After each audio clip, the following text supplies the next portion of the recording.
세부 안건 내역은 위생에 배부해드린 보고사항을 선발을 선택합니다.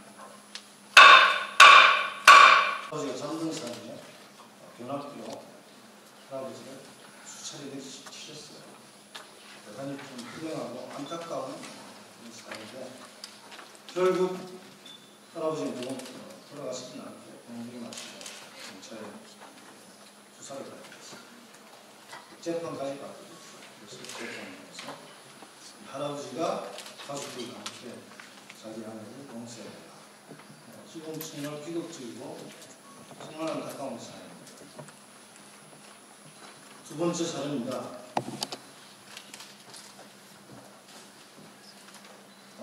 치매 환자의 최대의 적은 깜빡깜빡하는 자기 자신의 외면하는 것이죠. 아내가 건망증에 걸리는 것입니다. 이렇게 외면하는 자기 자신이 생기는 최대의 적이라고. 이것은 조선일보가 한 3주 전인가요? 5차례인가 6차례 기획 시리즈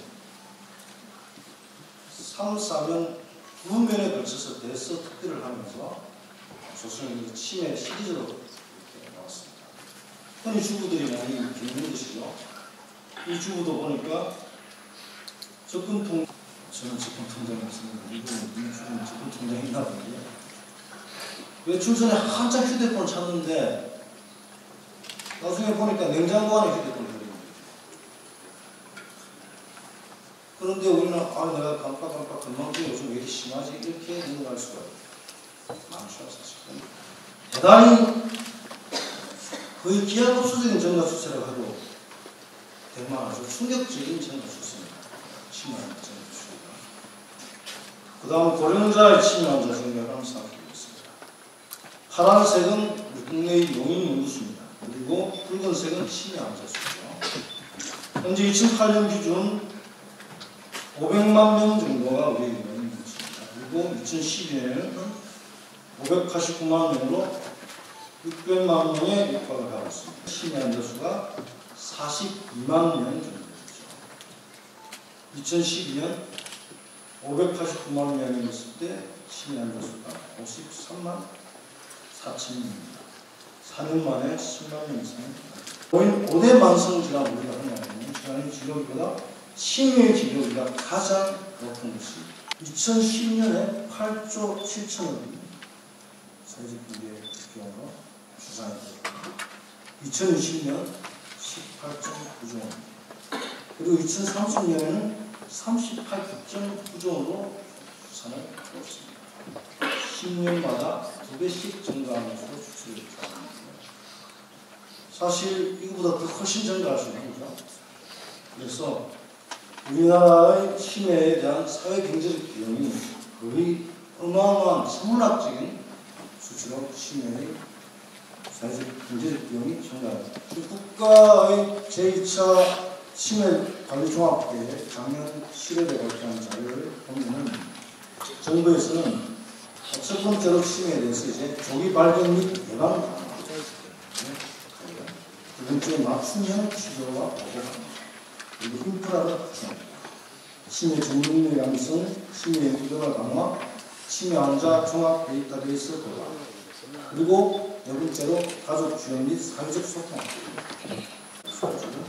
중앙치매센터를 분당 서울대학교 병원에 설치해서 치매 거점비용을 만들어서 서울과 경기를 제외한 지방 국립대학교는 5개소에서 치매 거점비용을 분양합니다. 그리고 보건복지부는 임채민 장관이 31수년의 스톱을 해서 마이라 보건복지 분야 협력을 약속하는 나의 약속을 지키겠다. 호준석과 일과대학 치매 연구소를 운영하고 있습니다. 그리고 김용위원장님 마리아 에릭 스토터 박사입니다. 마리아 에릭 스토터 박사. 가로준석과 제가 발음 잘하는 일과대학에 이제 실비아 헬메스를 하는 이슈로 환자 가족 관리 또한 타 지자체에서도 적극적으로 국립치매센터 설립합니다. 그래서 우리 부천시에 국립치매센터를 정부로부터 유치하여 설립하자는 제안을 들고자 합니다. 이에 대해서 이들은 모두 과중한 업무와 이로 인한 극심한 정신적 스트레스를 겪고 있었습니다. 현재 중앙 13개 부처 18개 분야에서 국민기초생활 업무를 비롯한 296개의 복지 업무가 일선 사회복지직 공무원들에게 집중되어 내려옵니다. 간단한 증명서 발급부터 수차례 방문 상담을 거쳐야 처리가 가능해서 최대 30일이 걸리는 수급자 지정 업무까지 모든 게 사회복지직 업무가 되어버렸습니다. 그러나 수백 개의 복지 업무를 담당하는 부천시 사회복지직 공무원은 그리 많지 않습니다. 현재 부천시 공무원은 2,176명이며 이 중 사회복지직은 164명에 불과합니다. 영유아 보육, 한부모 지원, 기초노령연금, 장애수당, 장애연금 등 6대 복지 대상자 총 수는 122만 2,261명에 달합니다. 하지만 동주민센터에 근무하는 사회복지 공무원은 불과 74명뿐이며 단 한 명의 사회복지 공무원이 3,000명이 넘는 인원을 혼자 담당하는 것도 있습니다. 보편적 복지에 대한 수요가 늘면서 업무도 늘어나 몇 달 동안 평일은 자정, 퇴근, 휴일도 없이 지난 1월부터 3월까지 살인적인 업무에 시달려야만 했다고 합니다. 사회복지 공무원은 가정도 포기하고 행복도 포기해야만 한다는 자주 섞인 풍경이 밀려옵니다. 이들은 과도한 업무, 열악한 근무 조건, 일부 민원인의 반복적인 표본과 폭력에 인간적 모멸감을 느끼면서 자살이라는 극단적 선택은 비단 다른 지자체만의 문제가 아니라 우리의 일이다. 더 많은 비극이 되풀이될 수 있다고 우려합니다. 적어도 이들의 고충을 해소할 수 있는 방안은 공조직 안에 있지 않을까요? 행정의 최고 책임자이며 인사권자이신 시장님과 입법기관인 시의회를 대표하는 의장님이 앞장서서 사회복지 공무원의 고충 해소와 근본적인 사회복지 업무체제, 인사 시스템 개편에 관심을 기울여 주신다면 변화와 개선의 희망은 보일 거라 믿습니다. 이제부터 설문조사 결과를 간략하게 소개해드리겠습니다. 먼저 살인적인 초과근로라고 하는데 실제 얼마나 과도한 업무에 시달렸는지 알아보았습니다. 1월부터 3월까지 이들 중 32%가 일주일 중 평일인 5일간 평균 25시간 이상을 초과근로했다고 응답했습니다. 또 일주일 중 토요일과 일요일, 주말 평균 초과근로 시간을 묻는 질문에는 15시간 이상이라고 응답한 비율이 32.5%나 됐습니다. 문제는 이들과 거리가 먼 정책이며 주말도 없이 경무에 시달린 분들이 많았다는 증거입니다. 51.6%가 피로감을, 12.9%가 무기력과 절망감을, 12.1%가 자아상실감을 느낀다고 답했습니다. 살인적인 경무도 문제지만 민원인에게 폭언이나 폭력을 당한 적이 있다는 응답은 무려 92.5%에 달했습니다. 거의 모든 사회복지직 공무원이 일상 다반사처럼 민원인의 폭력, 폭언에 노출되어 있다는 것입니다. 어느 여성 공무원은 하루 동안 100번도 넘게 같은 민원인으로부터 여성으로서 치욕적인 욕설을 들어야만 했으며 폭행과 상해도 빈번하게 일어나고 있습니다. 실제 술에 취해 칼을 들고 상담실 안으로 들어오기도 하고 영상을 들고 방문해 위협을 가하기도 합니다. 반말은 기본이고 상담실 감금, 방문시 대놓고 속옷 차림으로 성희롱하거나 여관에 주소를 둔 수급자가 직접 방문을 접촉하며 수시로 음담해설 전화를 하고 성폭행하겠다는 협박을 하는 등 입에 담을 수 없는 사건 사고를 매일 겪고 있는 게 우리 사회복지직 공무원들입니다. 실제로 지난 2011년 3월 신곡본동 주민센터에서는 여성 공무원이 쇠파이프로 묻지마 폭행을 당한 사례가 전국적으로 매스컴에 도배되기도 했던 일을 기억하실 것입니다. 업무 스트레스에 대해 동료와 대화한다는 응답이 43.7%로 가장 높았으나 휴직이나 퇴사를 고민한다는 답변도 무려 36.9%를 차지했고 그중 자살을 생각한다는 응답자도 1명이나 있었습니다.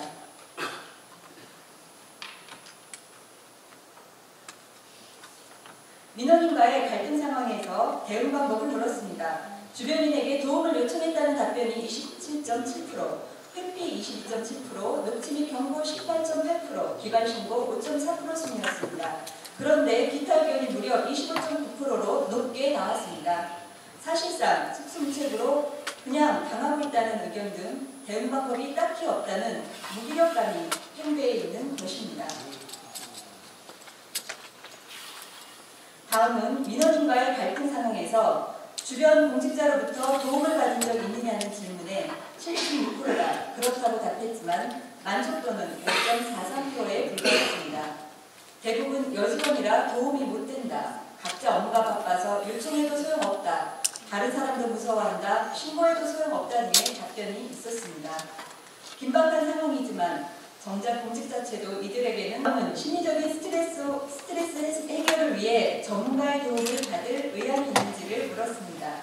72.6%가 그렇다고 답했고 전문가의 도움이 절실한 부분은 스트레스 관리가 46.1%, 정서 조절 방법, 갈등의 효과적인 대처 방법 순으로 나왔습니다.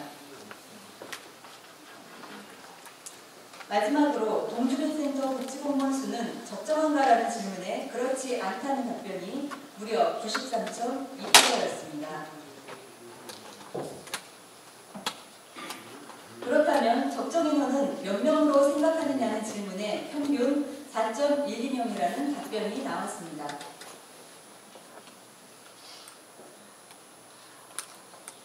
이제 부천시 사회복지직 공무원 배치 현황을 살펴보겠습니다. 2,176명 공무원 중에서 사회복지직은 164명으로 전체의 7.5%이고 이중 여성 공무원은 122명으로 74%나 차지하고 있습니다. 직급별로 봤을 때 부국은 74명으로 무려 45.1%를 차지하고 있으며 동주민센터에 근무하는 사회복지직은 74명으로 사회복지직 전체 중 45%에 해당합니다. 더욱이 최일선 동주민센터에 근무하는 사회복지직 74명 중에는 여성이 60명으로 81%에 달합니다. 관내 기초생활, 영유아보육, 한부모 지원, 기초노령연금, 장애수당, 장애연금 등 복지대상자 총수는 122만 2,261명입니다. 이 중 복지대상자가 가장 많은 성북동은 7,272명, 보강동동 5,388명, 역곡산동 4,940명 순입니다.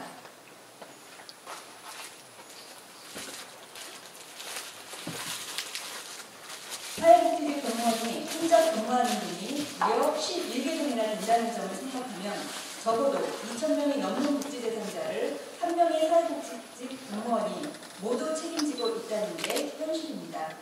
특히 심한 곳은 역곡 2동입니다. 3,000명이 넘는 대상자를 부국 여성 공무원 홀로 담당하고 있었습니다. 성북동은 7,000명이 넘는 복지대상자 업무를 복지직 4명이 책임지고 있었으나 이들은 모두 부국인 상황입니다. 나름의 복지 마인드를 갖고 사회복지직 공무원이 됐으나 찾아가는 복지 서비스, 사례 발굴은 꿈도 꿀 수 없다는 현실에 더욱 안타까워하는 이들입니다. 이제 시장님께 묻겠습니다.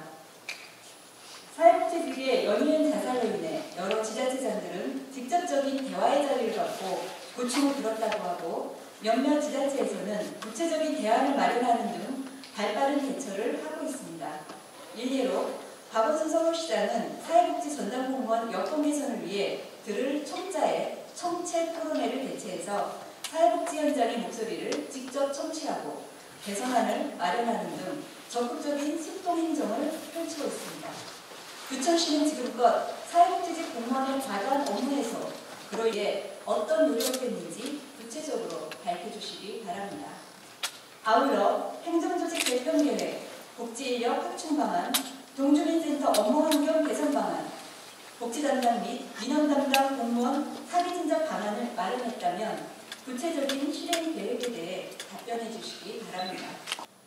본 의원은 소가 제기되면서부터 유통자원이 문제 삼은 조례조항을 개정하여 하루빨리 의무 휴업을 재개해야 한다고 촉구했으나 시집행부는 재판 결과를 보자며 미뤘습니다. 적어도 지난해 11월부터는 의무 휴업을 적용할 수 있었을 텐데 소극적으로 관망만 하면서 아직까지도 의무 휴업을 시행하지 못하고 있는 것입니다. 90여 지자체가 이미 공휴일 의무 휴업을 시행하고 있습니다.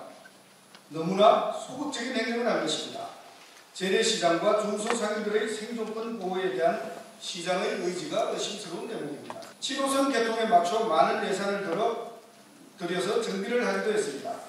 그런데도 불편한 요소가 아직 많습니다. 소규모 교차로에는 여전히 부분 틈맞춤으로 시공함으로써 도로 체계에 통일감이 없고 혼란을 주고 있습니다. 일부 교차로에 전면 틈맞춤으로 시공해 주셔서 감사합니다. 모르고 당했을 때 심각한 사고로 이어질 수 있습니다. 부분 틈맞춤은 볼라드 설치를 막기 위한 것이라고 합니다. 그러나 좁은 틈맞춤 구간 때문에 그 구간에도 얼마든지 차가 드나들 수 있을 뿐 아니라 상시로 차를 주차해 놓은 것도 있습니다. 사진 보여주십시오. 저렇게 항상 주차장처럼 주차를 해놓고 있습니다. 자, 볼라드 제거라는 목표에도 못 미치고 불편하기까지 합니다. 굳이 유니버셜 디자인이라는 개념을 끌어오지 않더라도 전면 틈맞춤이 모두에게 편리한 시공이라는 것은 누구나 알 수 있는 사항입니다. 아무런 조치가 없어서 부천시 보행환경 개선에 관한 조례에 정한 시민의 권리에 입각하여 조치를 요구하오니 구체적으로 답변해 주시기 바랍니다. 주거 상업시설을 증설하자는 것입니다. 그러나 본 의원은 이 두 계획이 중단되어야 한다고 주장합니다. 종합운동장역 주변 개발에 대한 문제 제기는 녹지 훼손 측면에 강조점이 있지만 시청 주변은 다른 측면에서 문제를 제기합니다. 첫째, 중상동 지역은 이미 상업시설이 포화상태입니다. 사진 보여주십시오. 다른 1기 신도시에 비해 과도한 상업용지를 배치했습니다. 중동은 평촌 3분의 2배가 넘는 상업용지 비율입니다. 이에 반해 녹지는 분당 일산의 절반 수준입니다. 이런 곳에 새로 상업시설을 늘리는 것은 문제입니다. 둘째, 도시의 균형 발전 측면에서도 불합리합니다. 7호선 개통 이후 1호선 주변 상권은 급속한 쇠락을 겪고 있습니다. 그런데도 7호선 주변으로 더욱 집중시키는 것은 올바른 전략이라고 보기 힘듭니다. 셋째, 생활 환경으로 적합하지 않은 지역입니다. 상업지역에 주거시설을 넣는 것은 쾌적한 주거 환경을 보장할 수 없습니다. 부천시는 대부분의 관계에서 갑의 지위에 있으며 특히 시와 계약 관계에 있거나 이해 관계에 들린 사람들에게는 더욱 그러합니다. 언론에 대해서도 부천시는 슈퍼갑의 지위에 있습니다. 특별한 계약 관계가 없는데도 그렇습니다. 부천시와 공무원들은 언론이 필요로 하는 정보를 가졌으며 시청 홍보비라는 예산마저 지고 있습니다. 언론의 왜곡에 대응할 수 있는 실무자를 가졌으며 반론을 할 수 있는 강력한 홍보수단도 가지고 있습니다. 예산이나 정보나 매체를 통해서 언론을 쥐락펴락할 수 있는 존재로 인식되고 있는 것입니다. 이런 상황에서 우리 시가 새로 운영하기 시작한 뉴스부천이라는 사이트가 논란이 되고 있습니다. 시가 뉴스 메이커가 되기보다는 스스로 뉴스 생산 및 유통자로서의 역할을 맡기로 자유한 것 같습니다. 혼란을 줄 수 있는 일입니다. 언론 사이트가 아니라 시정 홍보임을 분명히 밝혀야 할 것입니다. 홍보를 할 때는 자신들이 필요하거나 유리한 사항만을 하게 됩니다. 한 가지 사안 내에서도 불리한 면은 감추고 긍정적인 측면만 부각시키기 마련인 것입니다. 시민들이 이런 한계를 감안하고 홍보물을 개할 수 있도록 해야 합니다. 숨겨진 정보를 찾아내거나 주어진 정보의 다른 측면을 살피는 것은 언론의 영역입니다. 이런 언론들이 활성화되고 다양한 여론이 생겨야 건강한 지역사회일 것입니다. 우리 시가 이렇게 될 수 있도록 지자체와 언론인 그리고 시민들이 함께 힘을 써야 할 것입니다. 뉴스부천의 운영에 대해 지역 언론들이 일제히 반발하고 나섰습니다. 시민사회도 불필요한 논쟁을 중단하라고 지적하고 나섰습니다. 지역 언론의 건강한 발전을 육성하기보다는 건강한 언론인들을 고사시키게 될 것이라고 걱정하는 목소리입니다. 부천시가 생산한 기사를 그대로 베껴서라는 강압적인 처사로도 읽히고 앵무새 같은 컨트롤 V 언론을 조장하자는 것으로도 읽힙니다. 뉴스부천 사이트의 운영을 중단해야 옳다고 생각합니다. 굳이 운영을 하시겠다면 부천시가 운영하는 홍보 사이트임을 분명히 하고 홍보의 본질을 넘어서는 시민 기자의 기사들도 최소화해야 할 것이라고 생각합니다. 이에 대한 시장님의 답변을 기다립니다. 정보를 제공하여 시민들이 생각할 시간을 주고 그 다음 시민들에게 말을 걸어서 소통을 해야 합니다. 계속해서 시정 질문을 하도록 하겠습니다. 해당 지방의원인 것입니다. 지방의원이 시정에 관한 질문을 할 때는 관련된 사안과 법률과 자료 수집을 통해서 면밀히 분석하여 잘못된 행정행위나 불합리한 제도 개선을 요구하고 있으며, 또한 시민의 세금의 낭비 요인을 차단하고자 하는 것이며, 이는 지방자치법에서 정한 법률적 권한을 가지고 부천 시민으로부터 위임받아 시정 질문한 내용에 대한 답변을 요구하는 것입니다. 시장께서는 본의원의 시정에 관한 질문에 대한 답변을 이번 회의만 넘어가면 된다는 식의 형식적인 답변이 아닌 제도 개선 및 불합리한 행정행위에 대한 개선과 시민의 세금의 낭비 요인을 차단할 수 있도록 구체적으로 명시적 답변을 부탁드리면서, 경인고속도로는 서울과 인천을 연결하는 총 연장 29.5km로 그중 부천시 구간은 오정구 고강동에서 삼정동 구간으로 5.9km를 관통하고 있습니다. 부천시 구간 면적은 133필지 31만 4,765평방미터이고 그 중에 부천시 소유 토지는 21필지 14만 6,002평방미터로 전체 면적의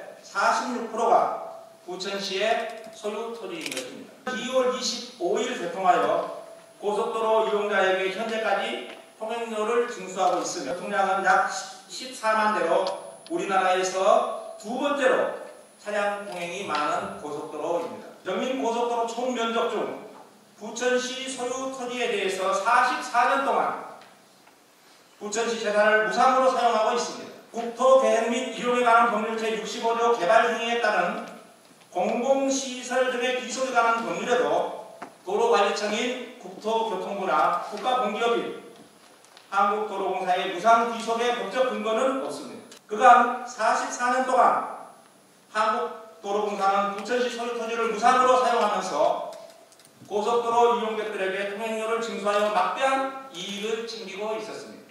법률 검토를 거쳐서 한국도로공사에 소송을 하여서라도 그동안 받지 않았던 조명료를 받을 계획은 어떠한지 답변하여 주시고, 또한 부천시 소유 토지를 국토교통부에 공부를 정리하여 넘겨주고 부천시 관내에 있는 국토교통부 토지와 함께 대토 토지가 부족하다면 국가 소유 토지를 국토교통부로 관리 전환하여 국토교통부 소유 토지로 막 교환하여 부천시 재산에 대한 명확한 재산권 행사를 할 방안에 대하여서 성실한 답변을 해주시기 바랍니다. 123회 부천시 회의 임시회의 때 시정질문을 통해서 당시 시장의 답변은 부천시 구간에 추가 방음 대책을 수립하여 줄 것과 고속도로 노면의 청결을 통해 분진 발생 저감을 노력하여 줄 것을 한국도로공사에 요청하였다고 답변하였고, 한국도로공사와 부천시 간 소음대책 보상에 대하여 법원의 결의 중이기 때문에 법원의 판결이 나는 대로 계속 추진하겠다고 답변한 바가 있습니다. 임시회의 시정질문 답변을 통해서 시장께서는 한국도로공사의 상고로 현재 대법원에 30위 결의 중에 있으니 오정구 명보빌라 소송에 대한 대법원 판결이 나오면 이를 근거로 고속도로 주변 오정구 지역 주민들의 피해를 저감시킬 수 있는 최대한의 조치를 요구하여 주변에 시민들이 보다 쾌적한 환경 속에서 생활할 수 있도록 최선을 다할 계획이라고 답변을 한 바가 있습니다. 원심을 확정하였습니다. 대법원의 기각 결정으로 오정구 명보빌라 주민들에게는 약 완료된 줄 알고 있습니다.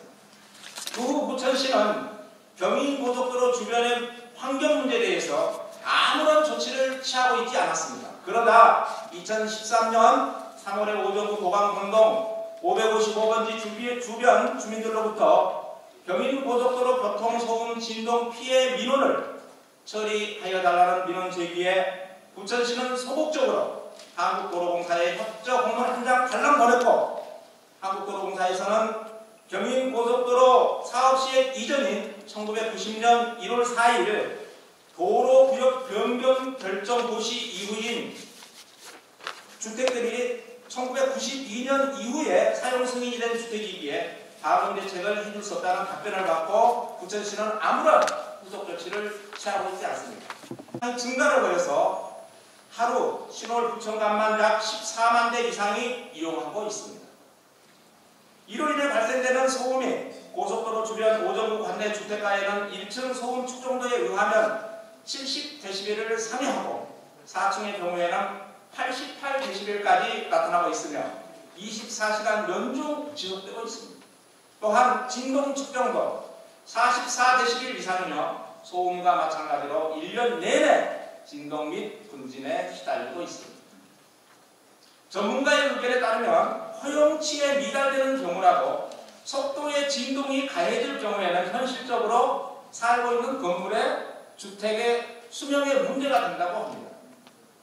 경인고속도로 주변에 생활하는 우리 부천 시민들은 소음 공해 및 진동과 분진 때문에 쾌적한 환경에서 생활할 권리마저 무너지고 있습니다. 일정표에 의하면 전일 관광 후에 저녁 식사 뒤에 갖는 강연이나 의견 개진 자유토론 등이 얼마나 연수에 효율적인지 묻고 싶습니다. 미얀마가 우리나라와 비슷한 정치 상황이나 분단국가입니까? 굳이 민주평통자문위원 역량 강화를 위한 연수를 외국에서, 그것도 낮에는 관광하고 밤에 해야 되는지 본 의원은 이해가 가지 않습니다. 본 의원이 민주평통에서 다녀온 미얀마 양원 연수의 목적에 문제를 삼는 데는 몇 가지 이유가 있기 때문입니다. 첫째, 민주평화통일자문회의 법령이나 시행령, 그리고 국내 지역협의회 운영 규정이나 국내 지역협의회 통일사업활동 사업비 지원 규정에도 지방자치단체로부터 보조금을 지원받아서 국외 연수 사업에 대한 지원 근거가 없습니다. 다만 통일사업 지원 규정 제3조 지원 범위에 연수 목적에 포함이 있으나 그것은 외국 연수에 대한 내용이 없을 뿐더러 제4조 사업비 신청은 지방자치단체 보조금이 아닌 민주평화통일자문회의 중앙회 사무처장에게 제출하여 제6조 규정에 따라서 사업비 심의위원회에서 심의 승인을 받고 사업이 결정된 후 결과 활동 보고서를 제출하도록 되어 있습니다. 그 이후로 2012년 본 의원이 부천시의회 의장직을 수행할 때에도 베트남, 캄보디아 연수를 가졌다고 하였습니다. 베트남, 캄보디아 연수는 민주평화통일자문회의 법이나 시행령 운영 규정에 위배되고 자칫 관광으로 오해의 소지가 있으니 의원들이 함께 동행하여 타기관의 지원으로 가는 연수는 국민권익위원회의 권고에 따라 의장의 승인이 있어야 되는데 본인이 판단할 때는 불합리하기 때문에 승인을 해주지 않겠다고 말한 바가 있습니다. 그러자 의장실의 당시 담당 부서장인 참여소통과장과 부천시 민주평통협의회 회장께서 방문하여 본 의원에게 이미 항공권과 예약이 취소가 불가하여 이번에 베트남과 캄보디아를 다녀오면 내년부터는 국외 연수로 가지 않겠다고 의장실에서 약속한 바가 있습니다. 그럼에도 불구하고 2013년도 부천시 본예산 예산서 437조 하단에 민간 경상 보조금으로 부천시가 지원하는 민주평통 부천시협의회 지원금 6천만원 중 이 예산의 일부금을 보조받아서 미얀마를 다녀온 것은 명백하게 잘못되었다고 본 의원은 판단합니다. 본 의원이 확인한 바로는 관련 법이나 규정 조례에 명시되어 있지 않는 지방자치단체의 보조금으로 관광성 해외 연수 보조금을 지급을 하면 공직선거법 기부 행위에 해당된다는 위반의 소지가 있다는 것입니다. 또한 법률 및 운영 규정을 상세히 검토하지 않고 보조금을 지원한 관련 직원들에게도 강한 책임을 묻고 또한 민주평통 부천시협의회의 이번 임기가 만료되는 2013년 9월 30일 이전에 전액 환수 조치하여 운영 규정에서 명시한 사업에 사용하여야 된다고 보는데 시장께서 부천시 입장을 변하지 않도록 하여야 된다고 보는데 시민의 세금이 낭비되지 않도록 할 조치에 대하여서 함께 답변하여 주시기. 본 의원이 의장직을 수행할 때에 부천시를 제외한 지방자치단체의 보조금으로 외국 연수를 다녀온 것은 한 곳도 없었습니다.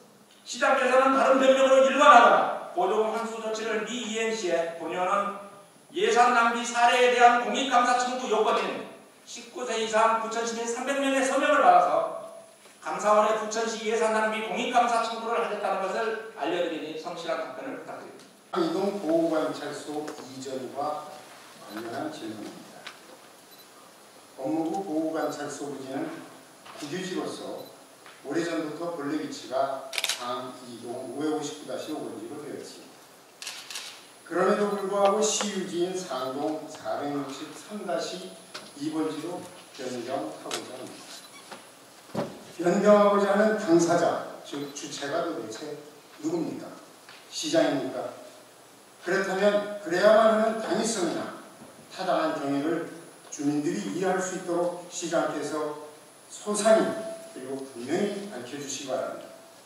왜 법무부 소유의 본래 부지를 놔두고 지구단위 계획을 변경해서 해가면서까지 시민의 땅을 개인 소유물인 양 우지자지합니까?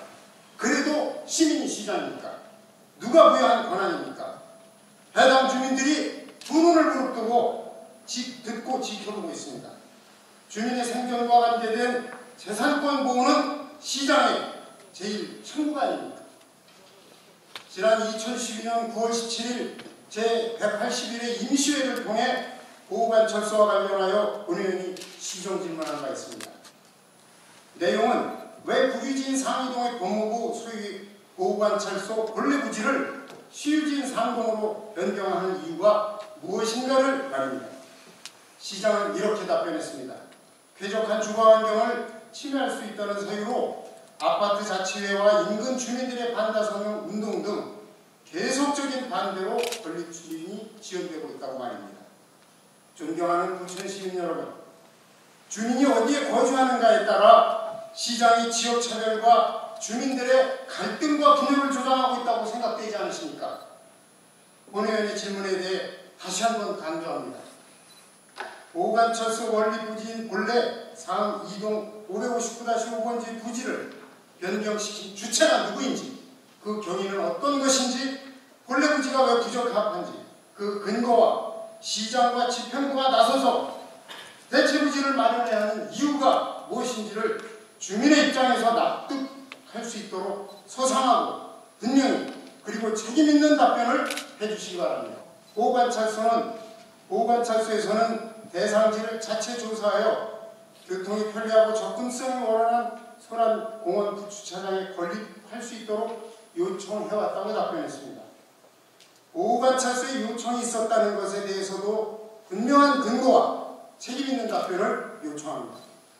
지난해 2012년 12월 12일 제183회 2차 정례회의에서 본의원이 건립 철회 여부에 대한 시정질문을 통했을 때 시장, 보호관찰소 측과 주민들 간의 원만한 협의가 될 때까지 재심의하지 않겠다는 답변을 한 바 있습니다. 그러나 지난해 9월부터 무려 8개월 전부터 지금 이 시각까지 관찰소 이전과 관련된 수많은 주민과 학부모, 시민단체들은 생계를 접고 반대 서명은 물론 집회와 성토로 아까운 시간과 정성을 허비하고 있습니다. 왜 그래야 합니까? 시장께서는 언제까지 방관하실 예정입니까? 시장의 명령과 지시로 집행부는 발빠르게 지구단위 계획을 변경해가면서까지 절차를 진행하고 있음을 해당 주민들 모두가 알고 있다는 것을 염두에 두시기 바랍니다. 생계와 관련된 민감한 사안을 부천시 주인인 시민의 삶을 전혀 고려하지 않은 채 원칙과 규정을 무시하고 일방적이고 포괄적으로 탁상과 밀실에서 행해지는 행정적인 폭거가 다시는 발생하지 않기를 주민의 심부름꾼으로서 간절히 바랍니다. 성실한 답변을 기대합니다.